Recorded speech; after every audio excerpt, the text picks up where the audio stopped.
En direct, une action anti-migrants en Allemagne à la suite du meurtre d'un Allemand prétendument commis par 2 Afghans. Abattre une balle avec une balle. Washington cherche à intercepter le Kinjal russe. Préoccupé par le développement actif d'armes hypersoniques en Russie et en Chine, Washington cherche des moyens pour répondre à ce défi.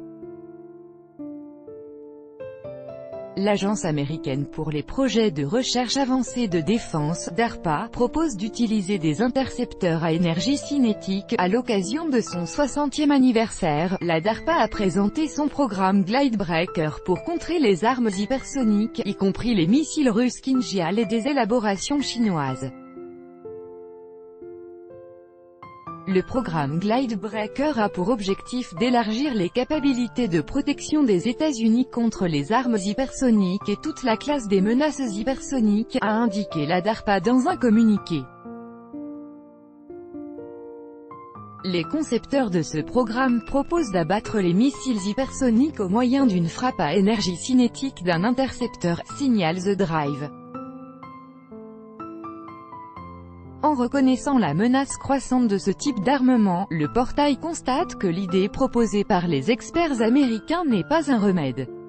Cette méthode ressemble à une tentative d'abattre une balle, qui peut changer imprévisiblement sa trajectoire, avec une autre balle. De plus, un missile hypersonique vole 5 fois plus vite que le son. Cette vitesse réduit le temps de réaction des capteurs qu'importe leur puissance. En situation de guerre, ce temps diminue parce que l'arme hypersonique peut être lancée à une distance moindre d'une cible. Les systèmes de lutte anti-missiles existants pourraient théoriquement être adaptés pour abattre des engins hypersoniques, ajoute The Drive. Pour cela, ils devraient être intégrés dans des armes spatiales.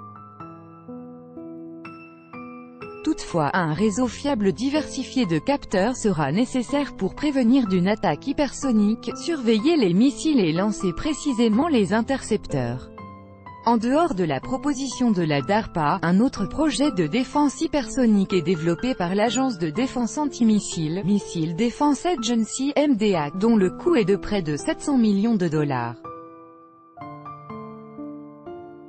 Quoi qu'il en soit, à l'heure actuelle, Washington ne dispose pas d'une réponse adéquate à cette menace, constate The Drive en rappelant les mots du sous-secrétaire américain à la défense Michael Griffin, qui avait déjà proposé de placer des missiles en orbite pour contrer la menace hypersonique. Aujourd'hui, nous n'avons pas de système qui nous donneront une connaissance globale, compréhensible, persistante, opportune de ce qui se passe partout dans le monde, a déclaré Griffin le 5 septembre.